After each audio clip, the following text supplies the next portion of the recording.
Hey, Yetis, this is Nick and Jack from the Best One Yet podcast. Now, the last company we worked at, they used Paylocity and everything just worked. It wasn't until launching our own media business, this show, that we realized how rare that is. Because Paylocity is one delicious burrito of operational needs. They roll up HR, finance, and IT seamlessly into one delicious bite. When everything wraps together like that all at once, your workforce, your tech stack, your business, you don't need more tools. You don't even need cilantro. You need one solution. And that is why Paylocity built a single platform to connect HR, finance, and IT with AI-driven insights and automated workflows that simplify the complex and power what's next. Or as we call it, a delicious operational burrito. Yes, we do. Experience a one place for all your HCM needs, besties. So start now at Paylocity.com/one. Paylocity.com/ONE. Business is booming, but you know what really helped? Xero, the accounting platform for small businesses. I used to think unpaid bills were just part of it. Ugh. But batch payments? Wow. Automated accounts payable? Even better. All in one place. That's a big one. And I can keep track from my phone while I get the job done. No bills in sight. What a life. Do right by yourself and your business and search XERO for your free trial. Conditions apply. Blowing ad budget on metrics that look great till the CFO sees them. That's bull spend. And marketers are calling it out in Dashboard Confessions. I remember telling my boss, it'll be good for the brand, when leads were slow. Yeah, it wasn't. Cut the bull spend. LinkedIn lets you target by company, job title, and more. Advertise on LinkedIn. Spend $250 on your first campaign and get a $250 credit. Go to linkedin.com/campaign. Terms and conditions apply.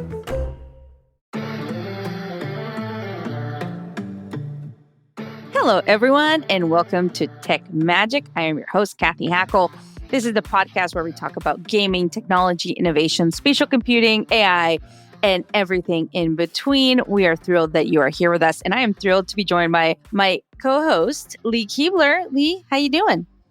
Great. Really great week. Some of the stuff we talked about last week finally arrived at the house. I got some new tech I've been playing with, so I'm unreasonably sore. But other than that, I think I'm doing okay. That's amazing. It's amazing. Yeah, over here, things are good. Book tour's still going on. Busy with travel and everything, but doing great. So I was planning to go to AWE, which is the big XR conference, but actually got invited to do some things at Cannes. So I'm going to go over to France. So you can't for Cannes. Yeah, I can't go to AWE because of Cannes. So Yes. that's the best.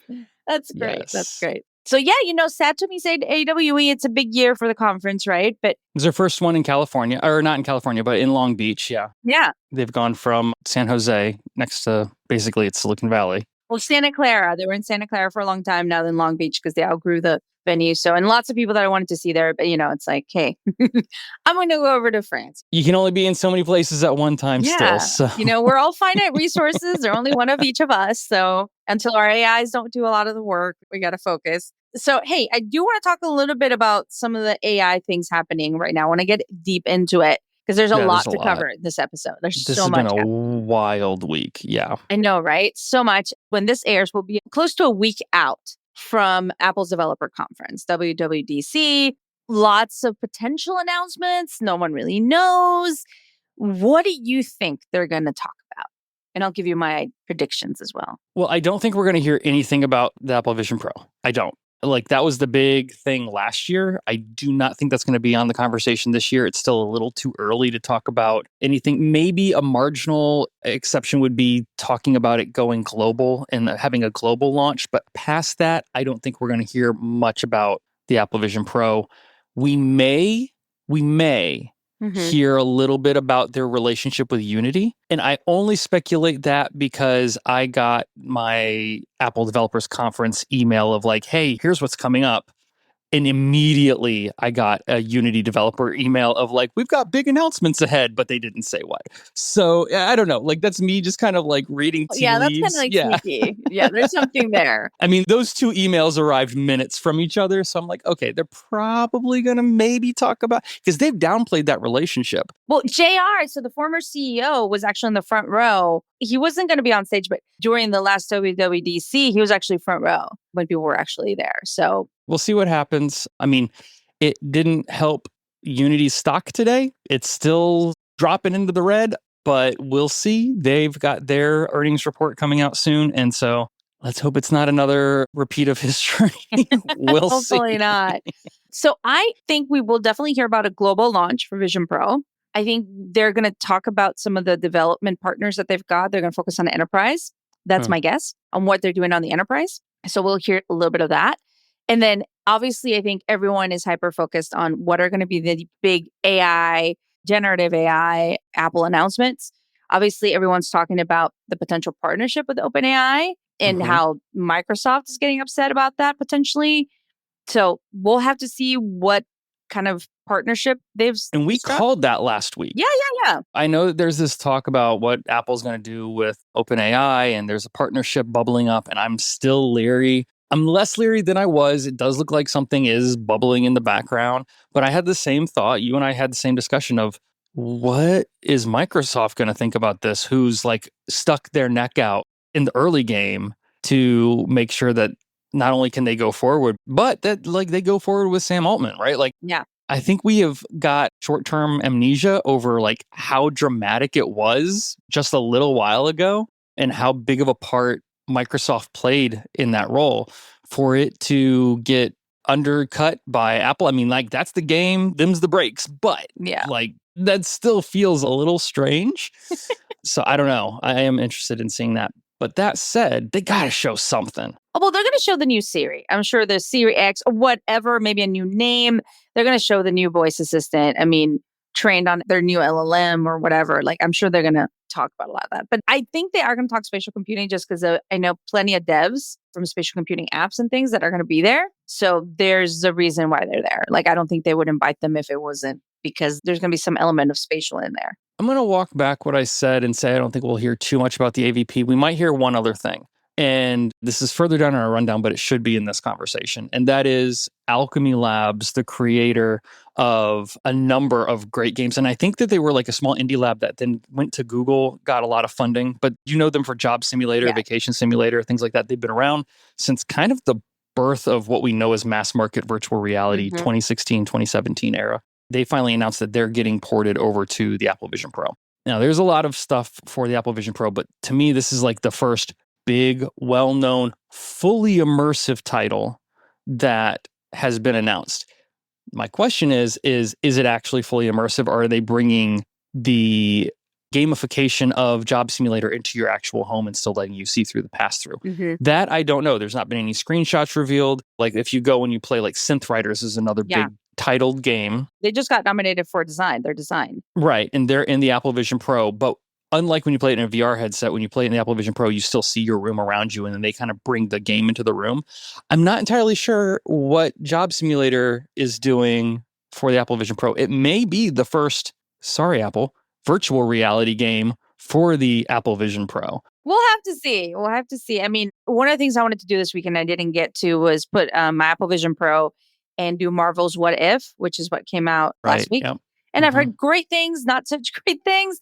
I want to try it out myself before I say anything about it, like my opinion That's on fair. it. Yeah. Right. So I think we'll see some Disney and Marvel on stage. I think we're going to see potentially them talking about some of the things they're doing with potential partners like Lowe's. We'll have to see. I do think we're going to see a little bit more spatial computing on stage, but it's going to be AI focused, of course, and not just generative AI. I think they're going to talk Gen AI, but other stuff as well. So in their last announcement with the new iPads, they kept talking about the new processor, and this new M chip is the most AI-focused chip or something. I don't remember what their buzzwords were, but it had something along the lines of this is our most AI-inspired or powered or focused chip ever, and then showed nothing. Yeah. Right? Like in a very Apple fashion of, here's the buzzword you're looking and hanging on, here's the chip, we're not going to tell you anything else. That bridge has to be built at the developers conference. Otherwise, it just is going to start feeling like the boy who cried AI.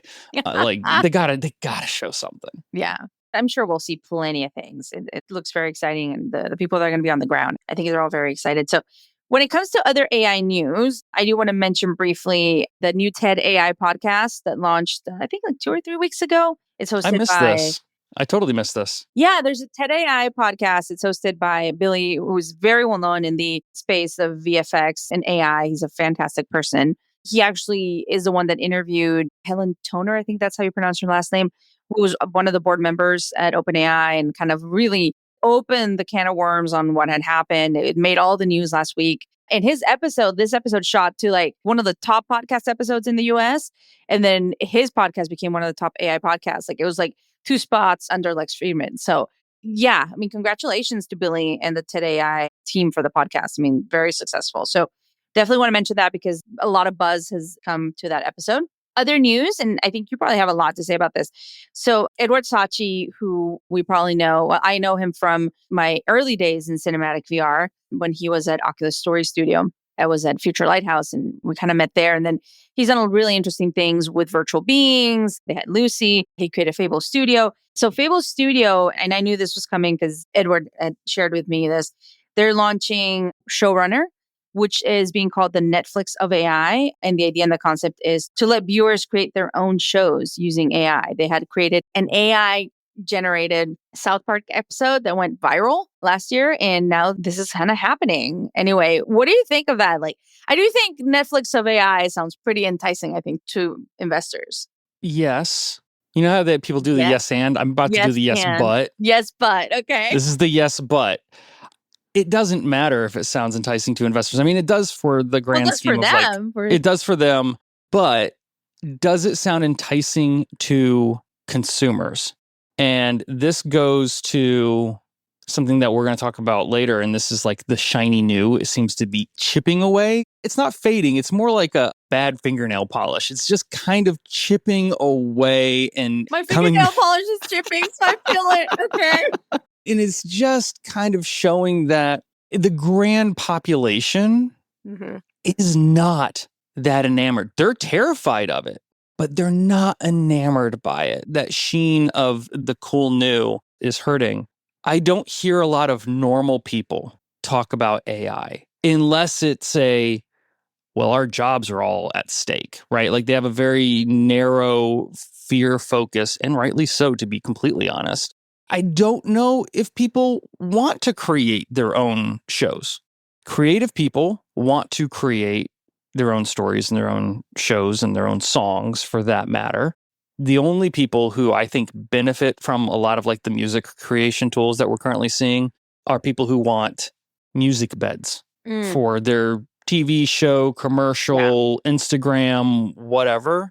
But it's not getting plays when it hits Spotify, right? We've had a handful of situations where someone used a sample. Well, BB Electricity, right? Right. Yeah. You know, they used an AI generated sample. I do that as a music producer. Yeah. I think that's a great use case. But a fully generated AI song is the definition right now, at least. And I'm sure that a song will break that will prove me wrong. But it is currently the definition of a tree falling in the woods and no one's around to hear it. It doesn't matter if it makes a sound. I kind of feel the same about this type of concept of we're going to let the people be creative and make their own content. And I'll preface it with this. I do not believe consumers of content media want to drive the bus. I just don't. They just want to get home and watch something. Yeah, they just want to watch something and have it fed to them and zone out and forget about their day and get lost in a story. And that's okay. That's what stories are for. We've seen this. There was that Black Mirror episode. Bandersnatch. Yes, that allowed people to drive the narrative. Yeah, Bandersnatch. And it got all of the press and it did get people to interact with it. But something in that data told Netflix, don't do too much of this. Because there isn't a ton of it on Netflix. Like this choose your own adventure concept, that alone isn't even something that is taken. So when I look at a startup trying to build an AI generating tool to allow the consumers or viewers to make their own stories, I think they might have a missed target in understanding who their consumers or viewers are. That's just me. I've been wrong before. Well, I definitely want to have Edward on the podcast. I think it'd be interesting to hear his perspective and absolutely, especially the work he's done with Lucy and virtual beings. I think that'd be really interesting and kind of hear, what the pitch is, right? No, I do think that the virtual beings and that stuff is really brilliant because I also don't think that consumers care if the spokesperson or the character is a real person or not. I don't think people actually get caught in the stardom like Hollywood has overvalued personification of like famous people. I think we're going to see the reckoning of all of that for, okay, if you want this much, we're just going to go generate an AI that's going to do the same thing, look human, and the audience doesn't care. I do think that's going to be the case. Yeah. No, I agree with you. So I do want to give a shout out to my friend James Andrews, who is the one that kind of shared with me what was happening with Bibi Drizzy and like the sampling of that AI music, which has been like all over everywhere, just taking over the music world. And, it was created using Udio, which obviously you're a big fan of. So, yeah. I'm impressed by. I've yet to say I'm a big fan. I am impressed by the technology. You tried to trick me with it. Okay. I have played around with it. I am deeply impressed by the technology. As an IP holder with music credits, yes, I'm very much questioning how they were able to recreate sounds and tones and voice and generation that is undeniably based on real other humans legally. Again, there's an AI legal reckoning right around the corner here, and no one seems to want to talk about it. I'm not going to be the one to push that button, but someone's going to push that button one day, and the bats are going to fly out of the belfry. It's just going to be crazy. You know what I do want to mention, because I think it is relevant, and you're talking about like the mass market and the mass population. I feel like there was this moment where everyone's using ChatGPT and it was really exciting. It's that like shiny moment, right? Is everyone still using it? I don't know. Like you and I use it, and I use Perplexity. Like there's stuff I use every day, like of course, right? But am I using everything every day? No, I use certain things to make my life easier for sure. But there was all over LinkedIn. People might have seen a picture. Let me see if I can pull it up here. It's a quote from a developer called Joanna Maciejewska. I might probably butchered her last name, so I'm sorry, Joanna. She's an author and video game enthusiast. And she says, I want AI to do my laundry and dishes so that I can do art and writing, not for AI to do my art and writing so I can do my laundry and dishes. And that really spoke to me. Mic drop. Because I feel like that's the sentiment, at least when I talk to the moms at school, when I talk to like regular folk, let's call them that, right? And what they would want AI to do. I remember one mom saying, I wanted to sign my kids up for summer camp so I don't have to be like refreshing the page every 5 minutes because summer camp is so competitive, right? Yeah. Stuff like that. I think that's the practical use. And this reminded me, whenever I wash my dishes here at home, I've got this little thing that was gifted to me as a joke, but it literally says, Alexa, do the dishes. Right? Alexa's not doing my dishes. I'm doing them. Right. But yeah, like I think that there is this disconnect on what do humans truly find useful for the AI to do, right? Think the Jetsons and Rosie, like I want that. I want that. I don't want the AI necessarily to write my books. I want maybe to help me. I don't necessarily want it to do all my stuff so I can do the dishes.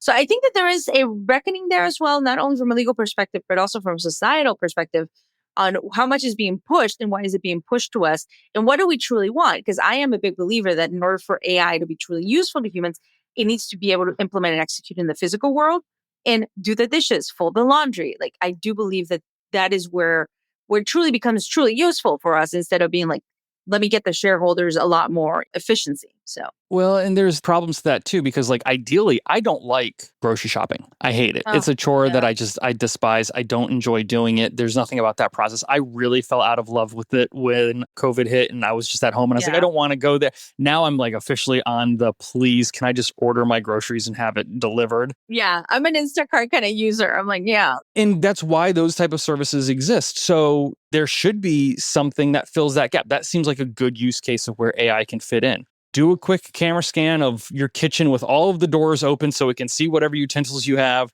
and then help me come up with a healthy week meal plan and get me the food and walk me through how to make. These are the things that AI can do, but no, it's going to go and make the next Marvel movie that I don't want to see. Please don't make Madame Web 2 AI, please. AI overlord. It might actually stand a better shot if it might did. Be better. That was painful. Sorry. It's in that vein of like, what can it take away from me that I don't enjoy doing? And I still go back to, I feel these creative generative AI tools that are making quote unquote art, which I refuse to call art. It is content. It is never going to be art unless a human makes it. It makes that content because the people who developed it don't know how. It's not that the people who developed it aren't creative. They're just not creative in that way. So they've created a tool that they think is cool because it allows them to be creative in a way that they are not. And then they kind of have this weird realization, of, wait, why don't you like this? This is the thing that you do. And it just feels like this weird disconnect of like, why are you surprised by this? Well, yeah, it's like for people that are creative or that write or play music, whatever, there is a beautiful creative process that you go through, right? There is. Right? Absolutely. So if you eliminate that, then we cease being creative. And that's part of, like, to me, being creative is human nature, right? It's part of what makes us human. So, and I'm not saying AI can't be creative because, I mean, I think that's up for debate, but. Oh, I don't think it can at all. Really? At all? I think generative AI is a perfect term. I do not think AI can create. I think that it is a generative system, and to create is to have art and to have actual meaning behind it. Honestly, I don't think that people who make music bed music, and I've done plenty of that myself, are creating in that process. No, I'm just generating music that invokes a sound or a tone that could potentially be for a race car video game or something like that. Now, video game soundtracks are different. I don't want a lot of emails of saying, video game soundtracks are art. I agree with you, but that's not what I'm talking about. But I'm saying if you are creating just generic music to throw into the back of a bad commercial, then it's still generating. And that's what I think AI does. I don't know. I think words matter, and creative is just not one that I'm willing to give to the robots. Yet.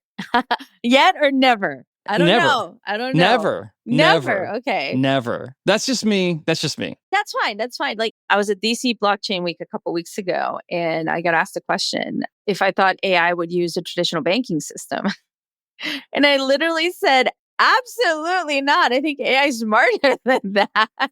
Why would it go through the traditional banking system? Plus, it's going to use a decentralized peer-to-peer digital currency. Like, I don't foresee AI wanting to go to a branch and do something. Like, it has no need for that. Well, humans don't want to. Yeah. Well, maybe my AI can go to the branch and do that for me. So I don't have to. And Alexa can do the dishes. So I don't know. Anyway, just a lot of stuff there, I think, for the process. Talking about AI, continue to talk about AI, and some news that many people probably didn't pay attention to because of all the other stuff that was going on. But NVIDIA released their digital human microservices, paving the way for a future of generative AI avatars. So they've announced that. Michael Kaplan, who I know over there, I think he had been working on this for a while. So yeah, I mean, big news, I think, from NVIDIA when it comes to virtual humans and kind of what they might be able to bring to fruition. Yeah, I think that that's important. I also, PlayStation's executive has said that they think that AI is going to make games more personalized. All of this stuff makes sense, right? These are logical steps in the right direction. We are currently beholden to playing the same game over and over again. The characters in the game have the same lines over and over to the point where they become memes, and it's what we've had. Now, I will say, historically speaking, the idea of self-generating video games is not new. We've had procedurally generated maps for video games since the 70s. Some of the earliest video games still had procedurally generated mazes, and people thought that was huge. Like, oh, I can play this game over and over again. I'll never get the same maze twice. This isn't new. This is the next step to that. I think it's a fantastic application for it.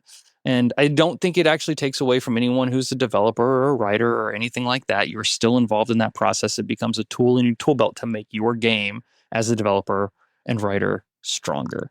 I welcome that with open arms. It'll make games last a lot longer, which are already dollar for hours played, one of the best investments you can make of entertainment. And I just feel like people don't really think of it like that. But, a $60 game can still take 100 hours of entertainment time in some cases. So, it's a good place for it. It is a good place. I mean, I'm a big fan of gaming, as we are on this podcast. So actually, that's a great segue into our break and into our guest. Kind of a good segue, and I'll tell you why. So when we come back, we're actually going to talk to Francesca Hogi, who is a love coach. So let's go. This message is brought to you by Warner Brothers Discovery Advertising. And this is more than an ad.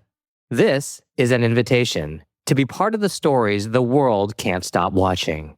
To connect with moments that dominate the conversation, to participate in culture, not just advertise around it. With the most sought-after IP, passionate audiences, and an advanced AI-powered foundation, WBD Advertising transforms attention into influence and impressions into outcomes. This is innovation. This is impact. This is opportunity. This is Warner Brothers Discovery Advertising. Visit advertising.wbd.com to learn more. Blowing ad budget on metrics that look great till the CFO sees them. That's bull spend. And marketers are calling it out in Dashboard Confessions. I remember telling my boss, it'll be good for the brand, when leads were slow. Yeah, it wasn't. Cut the bull spend. LinkedIn lets you target by company, job title, and more. Advertise on LinkedIn. Spend $250 on your first campaign and get a $250 credit. Go to linkedin.com/campaign. Terms and conditions apply. Business is booming. But you know what really helped? Xero, the accounting platform for small businesses. I used to think unpaid bills were just part of it. Ugh. But batch payments? Wow. Automated accounts payable? Even better. All in one place. That's a big one. And I can keep track from my phone while I get the job done. No bills in sight. What a life. Do right by yourself and your business and search XERO for your free trial. Conditions apply. Hey, casual soccer fan, heads up, the 2026 FIFA Men's World Cup is coming to the US, Canada, and Mexico. 48 teams, 104 matches, and no weird kickoff times. Sling TV has the action live. Select in Fox local markets is $24.99 a month, or select non-Fox markets starts at $19.99. Sling TV makes it easy. Don't miss the World Cup, starting at just $24.99 a month. Go to sling.com for more details and sign up today. On break? All right. So I saw your face before we went on break and I said, we're talking to a love coach. And you're like, what?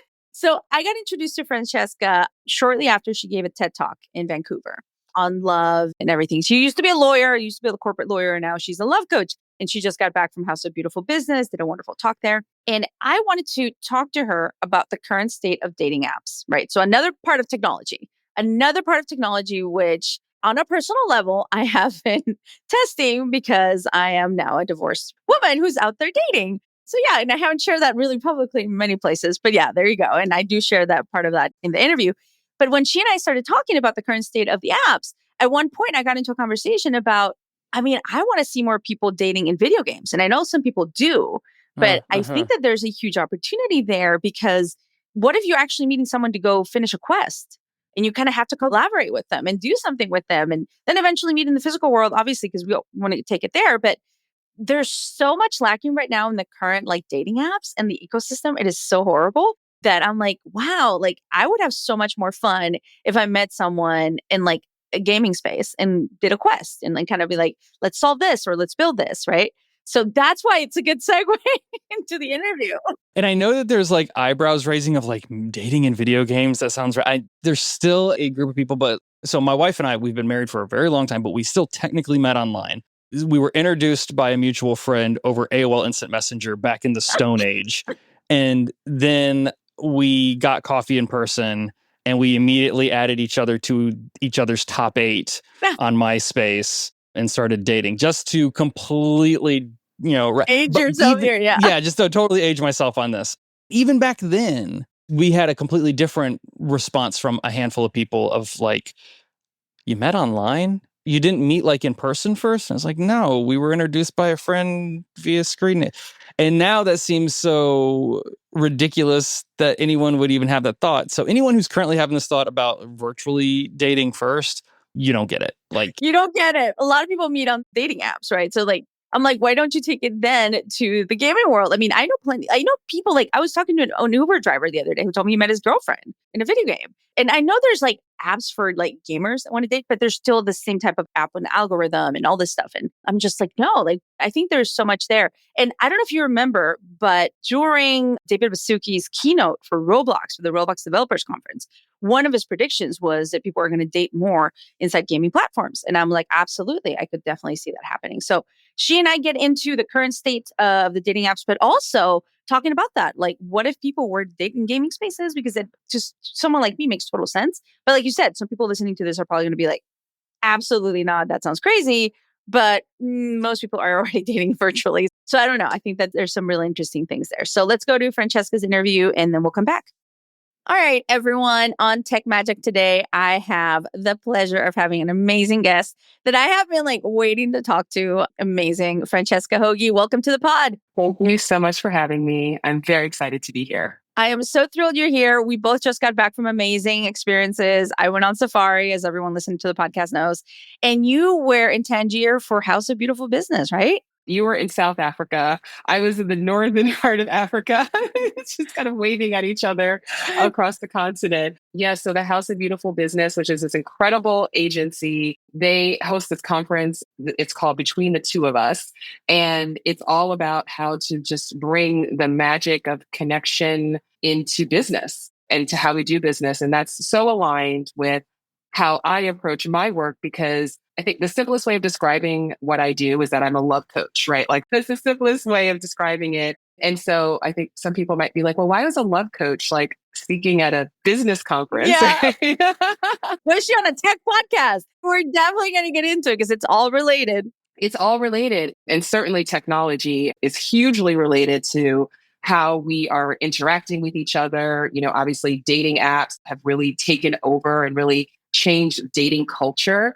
And it's interesting because in my previous career, I was a corporate lawyer. Which surprised me. When you first told me that, I was like, oh my gosh, how do you go from corporate lawyer, which is kind of many people probably love being corporate lawyers, but there's not a lot of soul in that, to being a love coach. Walk me through, how do you go from a corporate lawyer to a love coach, one of the best love coaches in the world? First of all, even while I was a lawyer, I was having my own very sort of fraught love journey of, figuring out how to date. I really had to teach myself how to date because no one ever taught me that. And actually talking about technology, I really relied on online dating to help me, because it's all right, I don't know how to get a date. I don't know how to figure this out. And so I use, and this is in the early days of online dating. So this is in the Match.com days, right? This is pre-dating apps. This is pre-Tinder, all of that. And the culture was very different back then, right? Online dating was very stigmatized, but I really felt like this is a place where I can practice and I can learn some skills. So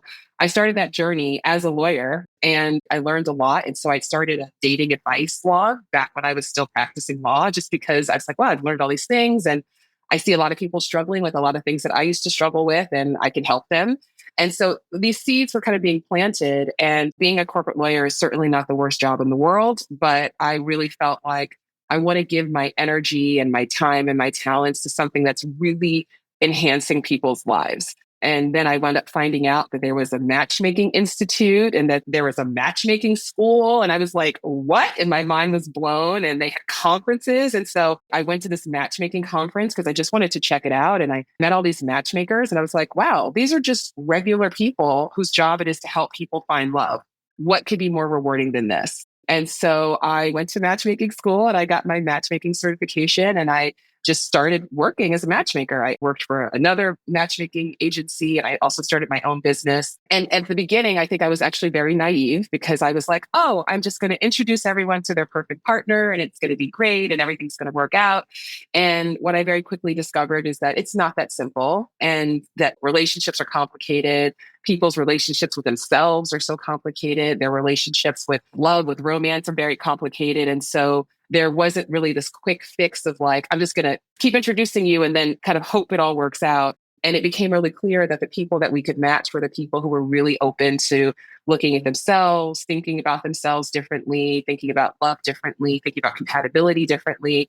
And so I realized that really the coaching piece was what was most important. So that was 11 years ago. Oh, wow. More than a decade. Yeah. So it's been a while. And going back to technology, I've seen the shift in online dating, and how when it first started, it was really something that I would say that most people really did use as a tool.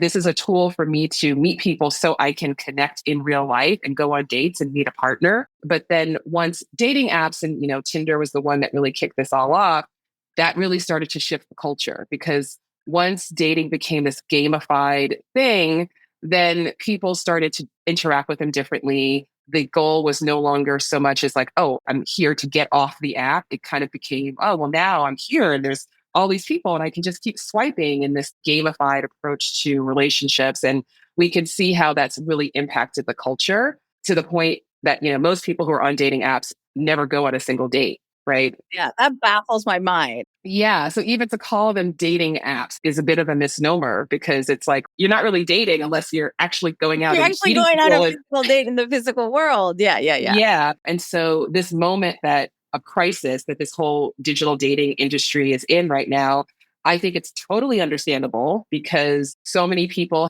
they really lost their agency over their own love lives and over romantic connection. And so many people equate dating with being on a dating app.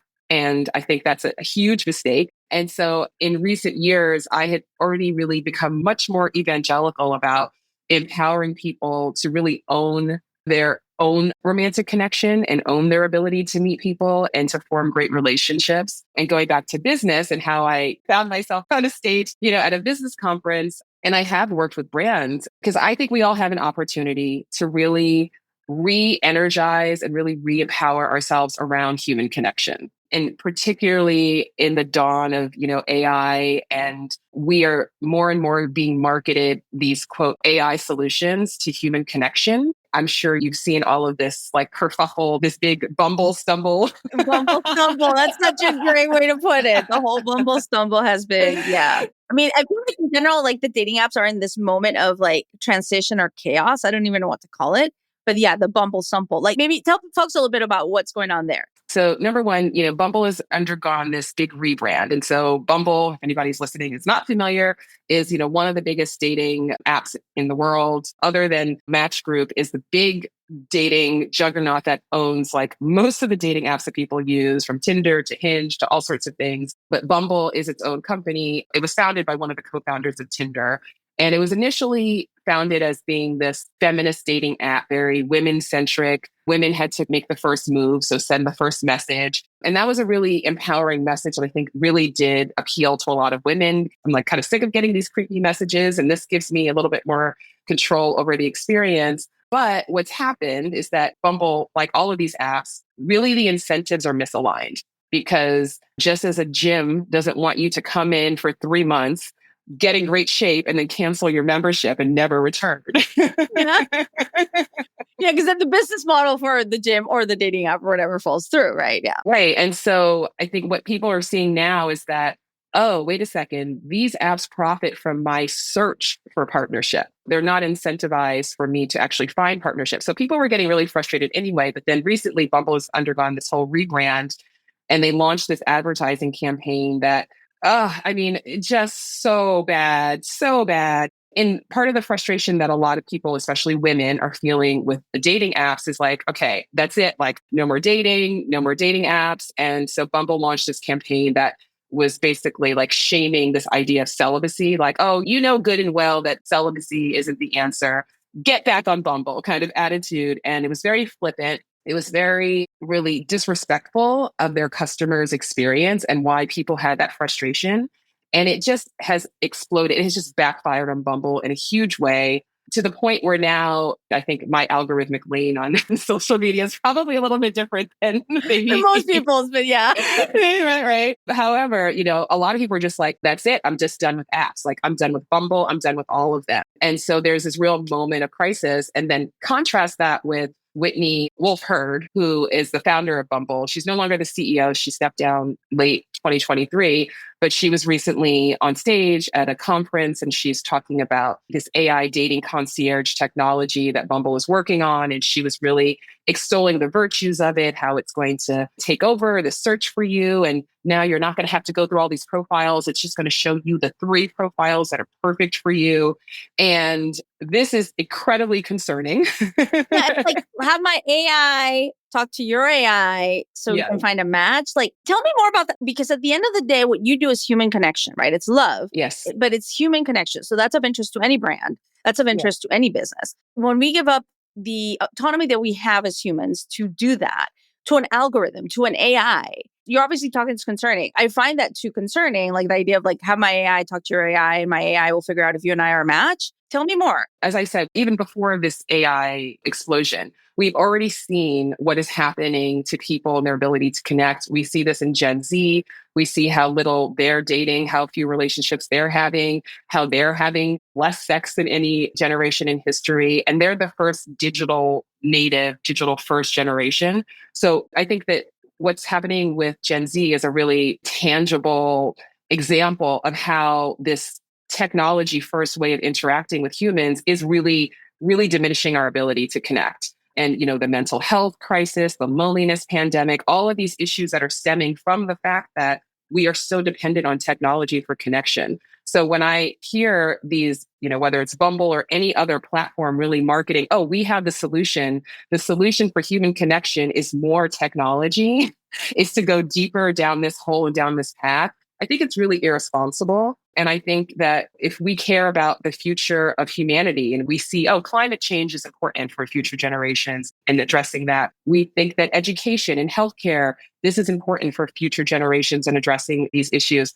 that we also need to really recognize that our ability to have healthy human relationships is also something that we should care about for our generation, but also for future generations. And we're really failing them right now. And so one of the reasons that I do talk to brands and I do speak at conferences like How's a Beautiful Business is because leaders need to understand this, because it's so easy to be seduced by the bottom line and the opportunity and this race to be first and this AI arms race and all of that. But it's like, wait, hold on a second. Let's take a step back, right? What are we actually doing here? And what is the long-term, the short and the long-term effects really on people's mental health, on our ability, not just romantic relationships, but just our ability to connect in general. I was recently speaking to a group of USC students, and all of their questions were around, well, how do I talk to somebody if I don't know that they like me? But if I go to a party and I put my phone down, then what am I going to do? These really sincere questions, like they really don't know the answers. And I'm like, this is a problem. This is a problem that we have created this system where people are so disconnected from what it means to be human and to actually show up for each other. So, I mean, I could go on, Cathy. No, I get it. So for me, I got divorced last year and, I'm kind of back dating and et cetera, tried some of the apps. I have felt that. I felt like, do I really want to give up my autonomy to an app and to an algorithm? I'm not sure. And then, I think what I gathered from the experience I've had so far is this illusion that there are so many people out there. And there's billions of people out there, but who really is a match for someone? That is a very personal decision. I don't think that that's something that an algorithm can really determine because you know your personal preferences, et cetera. So I think that there is that mismatch. I will say, because you bring up the younger generation, and a lot of the work that I'm doing also is around Generation Alpha. I'm thinking, how do they engage with people? And at Roblox, so Roblox, the gaming platform, at their developers conference, David Basuki talked about, he had 25 predictions for the future. And one of them is there will be dating services in Roblox. And that actually, from my perspective, would actually make a lot of sense. If you are a gamer, if you're part of gaming culture and you're showing up as your authentic self, yes, you're in the form of an avatar, but you are acting as your authentic self. You might be able to connect with people that are like-minded like you, that may like to play the same games. I feel like I would prefer to date in a game than I would in an app, because there is a certain level of interaction that I have to have, even if it's in avatar form, but that I have to have with that person engaging in a game, right? Whereas in an app, it's very flat. It's swipe right, left. For me, I've been thinking a lot about that. What is dating inside a game? Not gamified dating, but dating inside a gaming platform. What does that look like? Especially as I look at my kids and how they engage with their friends at school. But when they come home, they're all in the gaming spaces with their friends. So any thoughts, anything you can think of? I think that's really interesting. Like you, I actually think that feels better to me because there is more organic interaction. And also dating inside a game, the game is not incentivized to have you just endlessly searching and swiping, right? You talked about that illusion of choice, that there is this illusion of infinite choice because it is created and it's really trained people to be incredibly judgmental, to make these snap decisions about people, to really just use their superficial preferences to just funnel and filter people to this tiny group, which is what the AI is now marketing. This is so great. I'm no, this is not great, right? Because first of all, what actually happens between two people and that connection that you build is way deeper than how tall they are and what their sign is and all of these things. The car they drive, how good they are at taking a photo for an app, right?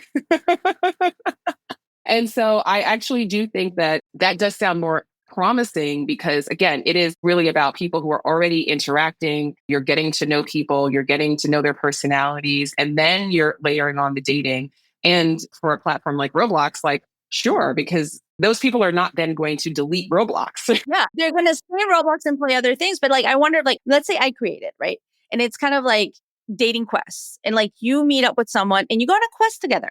That's almost like walking side by side, right? Which is like, for me, has been a really fun dating activity. It's like, go on a walk with someone, like a safe place, of course, but just walk with someone and talk to them and like see what they're up instead of like the sit down interview at the restaurant. I love the idea and the concept of like maybe meeting up with someone in a gaming platform. Maybe we both like the same type of game, et cetera, and maybe doing a quest together. How do we work together? How do we resolve this? Like there's something there in my perspective that seems authentic and real. I had this idea for a dating service years ago where it was that like you would meet up. This is in New York City specifically. And so like you would meet up and you would go on this almost like a quest, like this little mini scavenger hunt together. And so you would walk together, you would get on the subway together, you'd have this activity and this shared outcome because you do get to know people in a much more authentic way. And I always encourage people, because I do think if you are meeting people online, like you want to meet them in person as quickly as possible, but you want to be safe about it and you want to meet them in a public place and all of those things. And it can be very daunting to just like be sitting across from somebody like, oh, so what do you do? What do you do? And, you know, have these very kind of awkward interactions.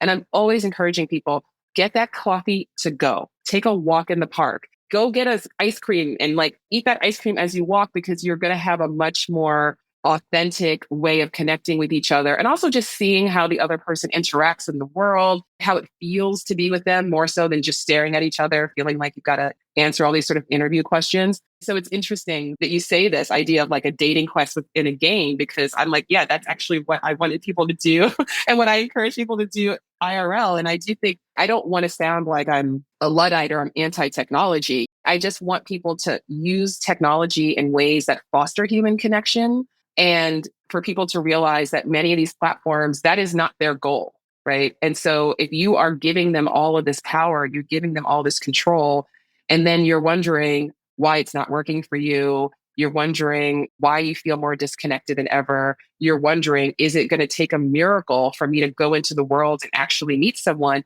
That is a huge problem. And it is way too important, our ability to connect to each other and relate with each other. It's way too important to outsource to corporations who do not have our best interests at heart. And I think that's what people are really coming to realize. I personally am on a mission to help people to, I mean, if you are going to date online, to be more strategic about it, right? Would you say strategic or intentional? Because like, I feel like I'm super intentional in my approach to it. And even like when I'm dating, like I'll tell people like, I'm being very intentional here. Like ultimately, these are my goals. Like, this is what I want to achieve. And like, I'm being intentional. So yeah. Intention is exactly the right word, but also to understand that like, if you're just using the apps, the way that the technology is encouraging you to use the apps, then that's not good. Because the apps, they are set up for you to just go swipe, swipe, swipe, swipe, swipe, swipe to make these like decisions in a microsecond, you know, like based on someone's photos. And a lot of those photos aren't even real photos. A lot of those profiles aren't even real people. And we haven't even seen the full strength of what AI is going to do when it comes to dating apps, when it comes to romance scams, which are already the number one consumer scam in America. If you go to the FTC website, there is literally a whole section about romance scams because it's such a big issue. And even what is reported, and it's way underreported, but what's reported is that it's costing consumers in the US alone billions of dollars a year. They're being scammed by people who are not who they say they are, who are there to love bomb you and convince you that you're in a relationship digitally, and then they take your money, right? And so it's a big problem. And this has been going on pre-AI, right? And so what is going to happen when the technology is even better? And again, if you're just using the apps the way the apps encourage you to, which is to just swipe, and if you see a profile that you like, you see photos that you like, to now engage. And this is not leading us down a good road. And so when I say be strategic, it's like to understand, like, you have to have a different strategy. You have to have a different approach. You need to slow it down. You need to bring your intuition to this process. You need to understand that you're not having a relationship with somebody who you have not yet met. I really like to educate people, like, if you're going to use dating apps, if you're going to use social media for dating, all those things. I'm not discouraging it, but I am encouraging people to be really smart about how they're doing it and to also not to overestimate how good they are at it, because it's like most people are not good at it. They're not good at it. They're making snap decisions based on things that don't really matter. And that's why the scammers are so able to be so effective, because they know, they're like, yeah, all I have to do is just follow this profile. All of your guy. You know, exactly. It's like, all I need to do is just have these really great photos that people are going to be like, oh my God, there's the one, you know, and I have to just say these certain things and people will be sucked in. And so I really want to encourage everyone, you know, to understand that, like, even if you're not single, even if you're not dating, it still matters what's going on in our culture. It still matters what's going on in our ability to make human connection. And one thing that I would really love is for dating to not be such an isolating experience, that does have more involvement, you know, from people in your community, your friends, your family. Like, it's only been about 100 years that dating has been a mainstream activity. You know, a lot of people think there was like, oh, back in the olden days. It's like, back in the olden days, especially if you were a woman, if you're a girl, you would have been married off a really long time ago to somebody, whether you like them or not. That was not the main concern. It's not in the mix. Yeah, like, okay. We're Cardilet Drive. No. It didn't matter. So, like, we have to understand, like, with this freedom to date, with this freedom to make these choices for ourselves, also comes responsibility. And the fact that these platforms are like, we're just going to come in and we're going to take all that responsibility away from you and we're going to do it for you. That's a big problem. Francesca, we need to have you back and talk more about dating and dating technology, how things are progressing. I would love to definitely dig deep into gaming and the gaming space, and how could you even date in gaming? That's something I've been thinking a lot about as a gamer. I find that very interesting. But for folks that want to connect with you, and by the way, we're going to include a link to the TED Talk you just did in Vancouver, which is a fantastic TED Talk on the reality of what love is. But if folks want to connect with you, where can they reach you?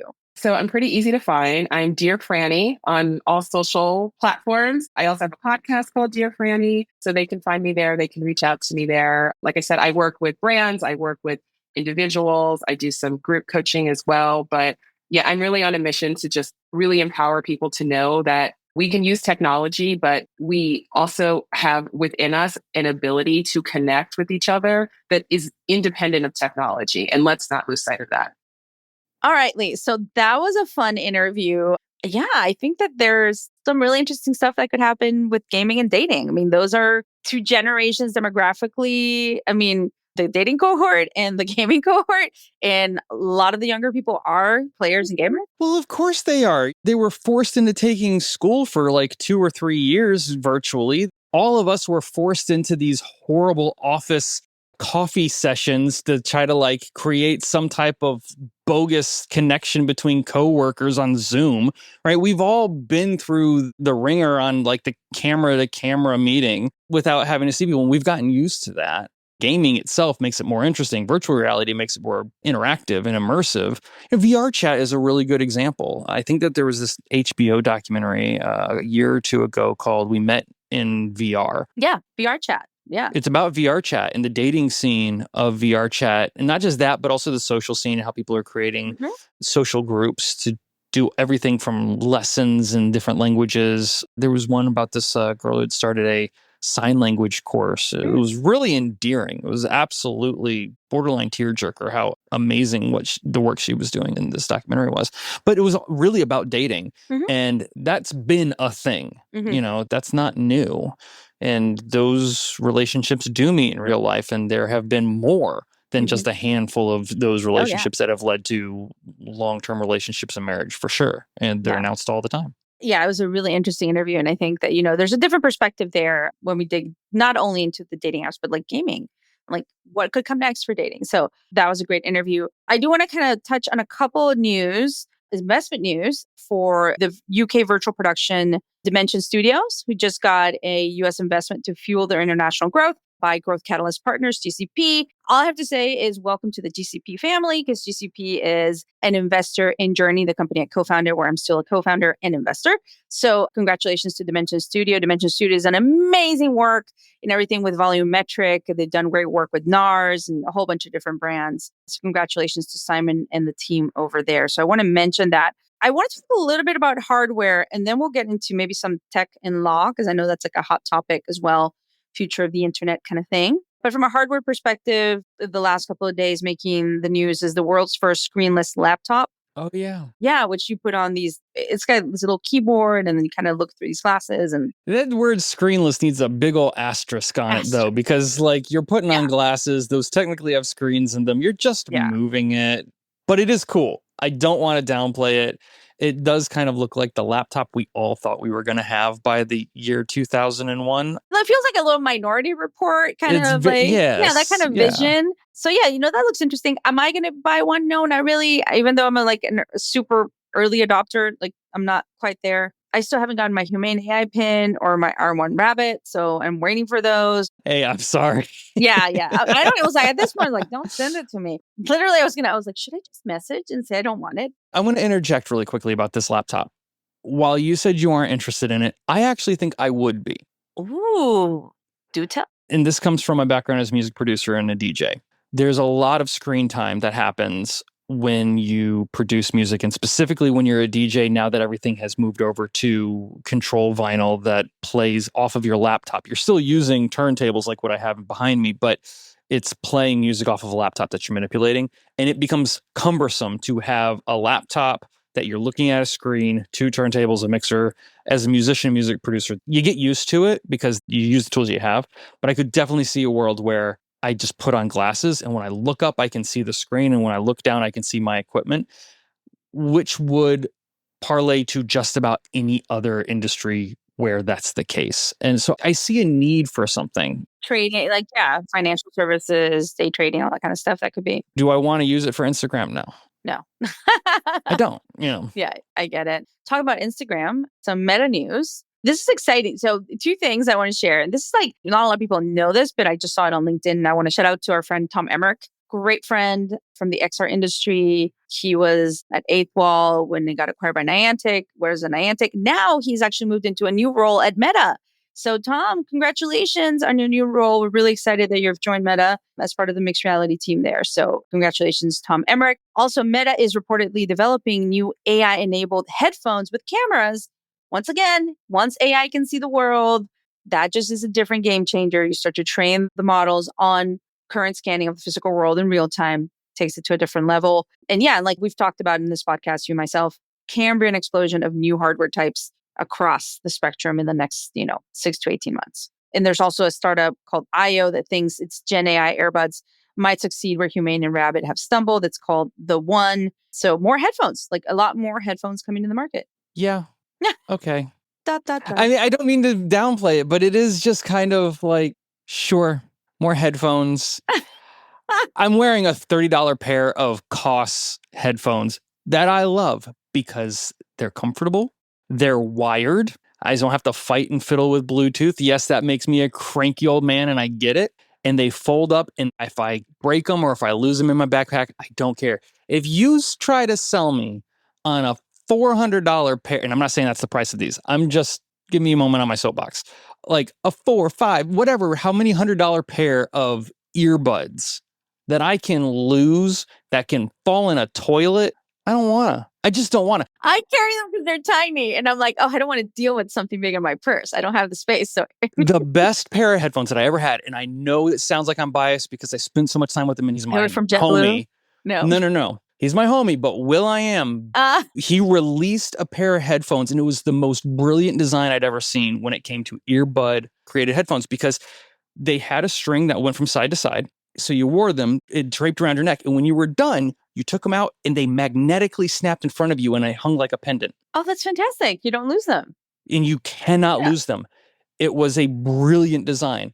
I'm not seeing that level of design of these like rinse and repeat Apple AirPods that everyone else is creating. It's like, okay, fine, but they're so expensive. I've lost so many. Like, I'll be honest, I've lost them. And then I got the Pro Max, the actual like headphones. I just don't use them. They're too big. Like I carry a purse. Like I carry a small purse. I agree with you. Noise canceling headphones are cool and they're great on an airplane. And if you're a frequent flyer, absolutely have a pair. But for just where I can't do it. I don't know. That's just not my thing. I have to say they're expensive. And they're expensive. On the topic of hardware, I do want to call out Colorado. because they keep making good decisions. I see you, Colorado. I'm watching you. See you? I'm proud of you. Keep it up. Colorado has followed my home state's direction and has banned parts pairing. Mm-hmm. This really goes after Apple. Oregon did this a while ago, and even I was kind of surprised and very proud of my home state that they did this. For those who don't know what parts pairing is, it's part of the right to repair argument. And it is effectively, if you have a device, let's say an iPhone, and it's got a serial number, and it has a screen in it, that screen has a serial number, and those serial numbers have to match. Even if you go and find manufactured Apple replacement screen and try to put it into an iPhone, even though it's an Apple sent screen, and put it into your iPhone, it won't accept it because the serial numbers don't match. So that's what parts pairing is, which means that you really basically trash the device at the end of the day because it won't accept it. And Oregon said, enough is enough. We are a tiny state. We have some big swinging technology names here.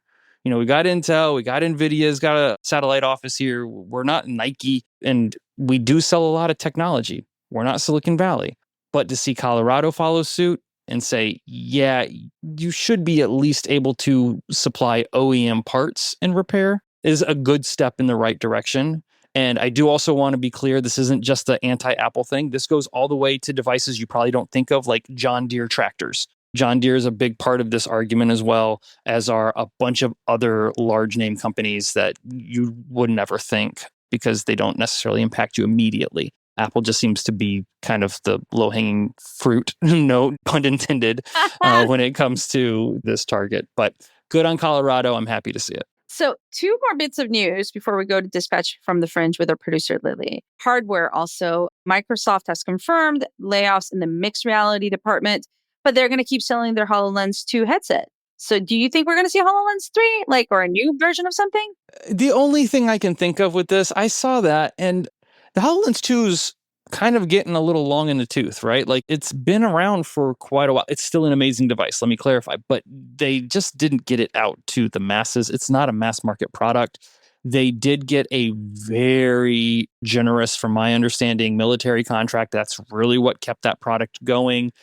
So now I'm just wondering, is this offloading the rest of the surplus that they might have in where? I don't know what it means, but I cannot see them going to a HoloLens 3. The first 2 haven't really done it. I mean, they still have a contract here in DC. And actually, a lot of the work they do is at Fort Belvoir, which is relatively close to where I live. But that's where the project with the Microsoft HoloLens is. And they do have to customize them and make them, it's not just a regular HoloLens that everyone has access to. This is obviously customized. So maybe that's where that's going. So I do think there's something there. There's probably some enterprise contracts for some larger companies that do have these things and they need to keep these in stock. But I'm speculating at that point. It is a surprising announcement. I don't know. Well, and then you've got Magic Leap doing a partnership with Google, a strategic partnership. They had already struck a strategic partnership with Meta. So I don't know what's happening with hardware here. It just seems like partnerships or, announcements. That makes more sense, though, because Google was such an early investor into Magic Leap in and of itself. And I always wondered when they were going to collect, because they gave them quite a large sum of money to get off of the ground.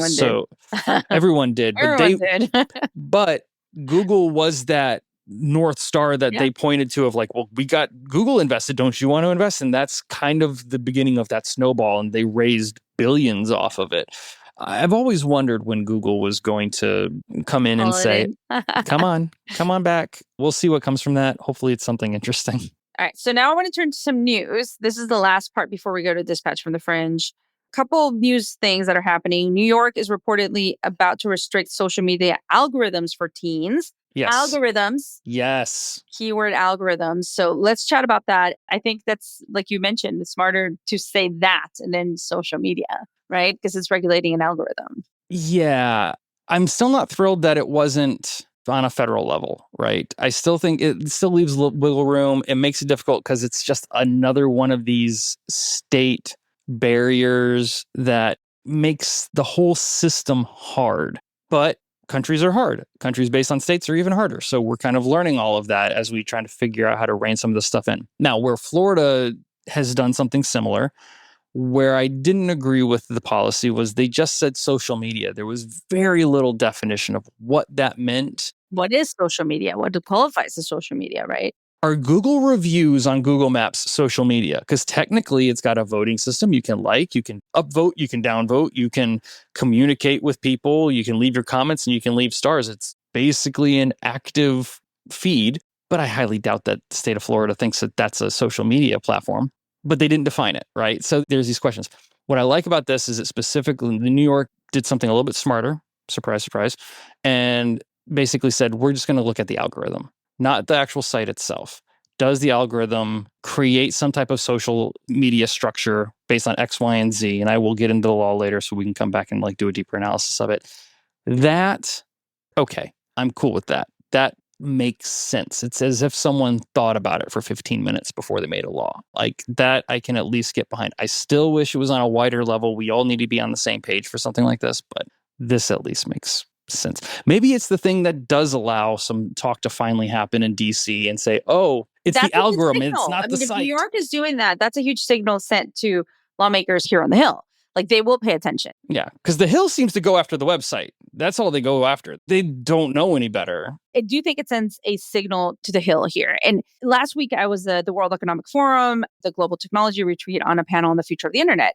And I brought that up. I said, everyone in this room, and if they don't live in the United States, needs to be paying attention to the piecemeal, like the quilt patchwork here of regulation and laws that are being passed at the state level. You should start a national conversation, or if not, a conversation in your nation states on regulation of certain things. Like obviously Europe is further ahead when it comes to AI, but like brainwaves, like all these other things, right? So the fragmented nature of what the future of the internet could be is worrisome, right? Not what it could be, what it is becoming. What it is becoming. And that's exactly what leads us to Twitter's story. Maybe you can explain that a little bit on kind of what's going on there. Yeah. I mean, again, it's one of those conversations that people steer away from because it's awkward, because we get caught up in the minutia of what the content is, and all of a sudden it has moral ramifications. In this particular case, Twitter has gone in the opposite direction of what I think a lot of people expected. Or if you've been paying attention to Twitter, you totally would have expected this because it's just what it is, and has openly decided that they're going to start allowing pornographic content within its platform. To what extent that is going to grow, I'm expecting dumpster fire. That's pretty dumpster fire, I'm sure. The brands are just not going to be happy about this. Like, they're already having issues with their advertising appearing next to stuff they didn't want. It's about to get more complicated for Linda Jaccarino and folks at X. Well, and that's the other thing, right? And you and I had a conversation of that. Is like, okay, here's this new CEO in name. Best of luck. I'm going to see her in Cannes. So I'm like, I'm not going to say much, but oh well. Let's see. Give her a hug. I don't know.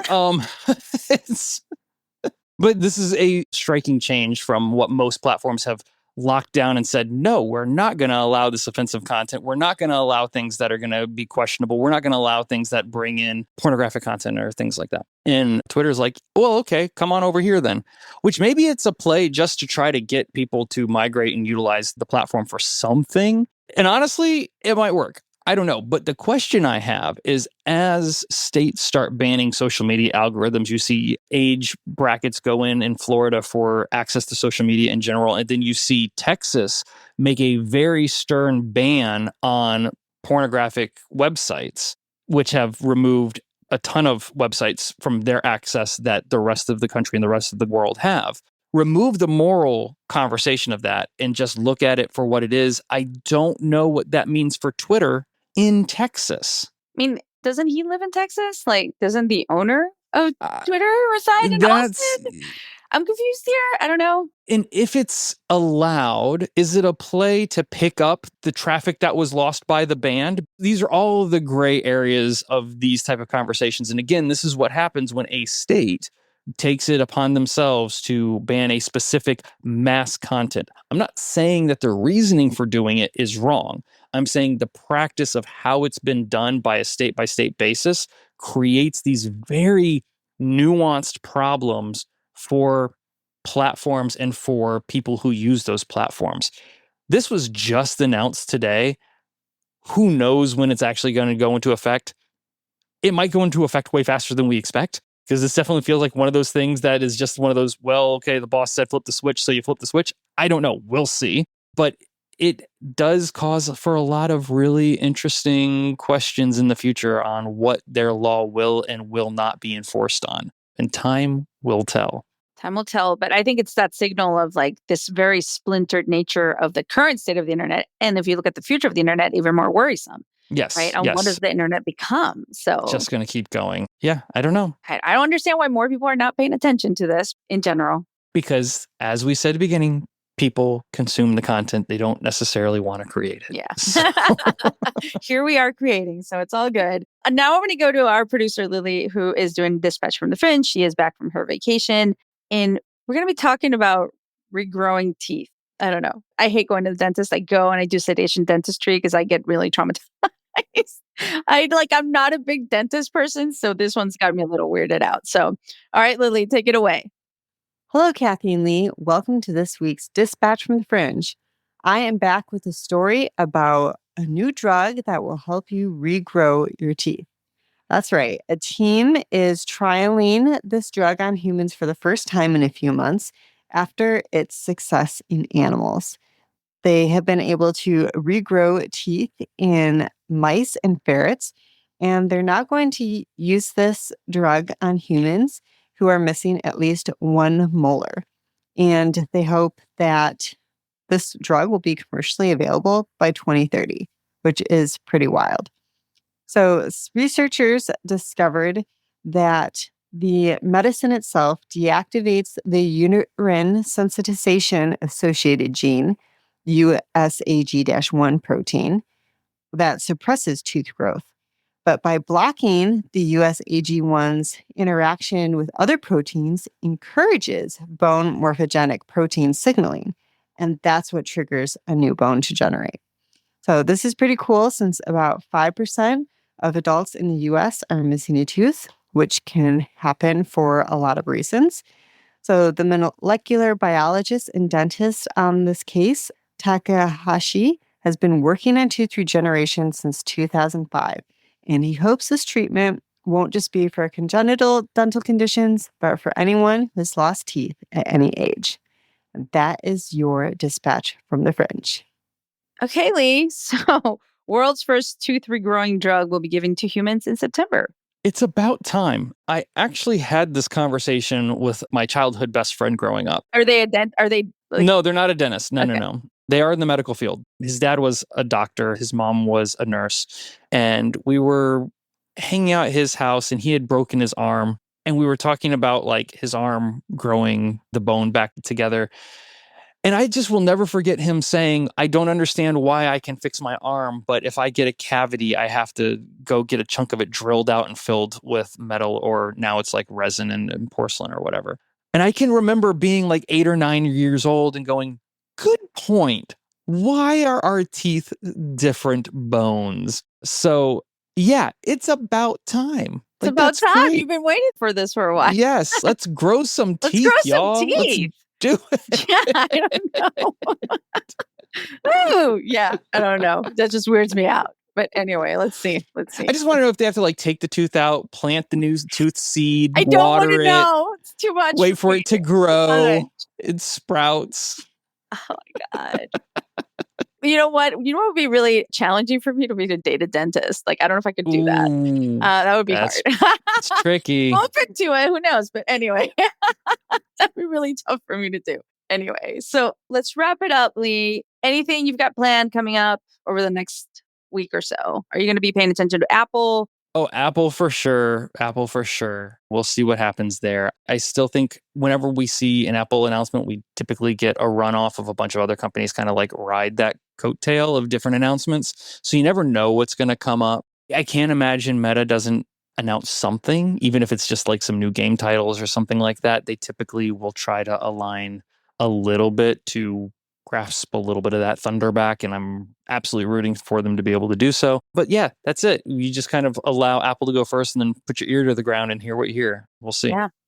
Yeah. So for me as well, just paying attention to what's happening at Apple, and then my friends that are going to be on the ground, staying connected with them, seeing what's going on with the developers that are going to be there. And then, preparing for Cannes. I mean, I'm very excited about that, going to Cannes Lion. So, just Have keeping fun. I know, I'm so Yeah. excited. The French Riviera. I'm ready. I'm so ready for it. So, anyway, thanks everyone for joining us for Tech Magic. Come for the tech, stay for the magic.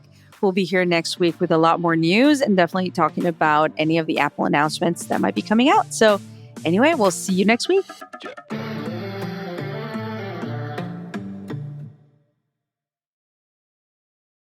Are your ad campaigns lighting up the dashboard, but not the pipeline? That's bullspend, and marketers are calling it out in Dashboard Confessions. My boss asked for results, so I opened my dashboard for the only positive-sounding metric I had: impressions. Cut the bullspend. See revenue, not just reach. LinkedIn delivers the highest return on ad spend of major ad networks. Advertise on LinkedIn. Spend $250 on your first campaign and get a $250 credit. Go to linkedin.com/campaign. Terms and conditions apply. Business is booming. But you know what really helped? Xero, the accounting platform for small businesses. I used to think spreadsheets were just part of it. Ugh. But real-time cash flow? Wow. Invoices that chase themselves? Even better. Books that automate? That's a big one. And I can keep track from my phone while I get the job done. No spreadsheet in sight. What a life. Do right by yourself and your business and search Xero for your free trial. Conditions apply. Ryan Reynolds here from Mint Mobile. I don't know if you knew this, but anyone can get the same premium wireless for $15 a month plan that I've been enjoying. It's not just for celebrities. So do like I did and have one of your assistants switch you to Mint Mobile today. I'm told it's super easy to do at mintmobile.com/switch. Upfront payment of $45 for 3-month plan, equivalent to $15 per month required. Intro rate first 3 months only, then full price plan options available. Taxes and fees extra. See full terms at mintmobile.com.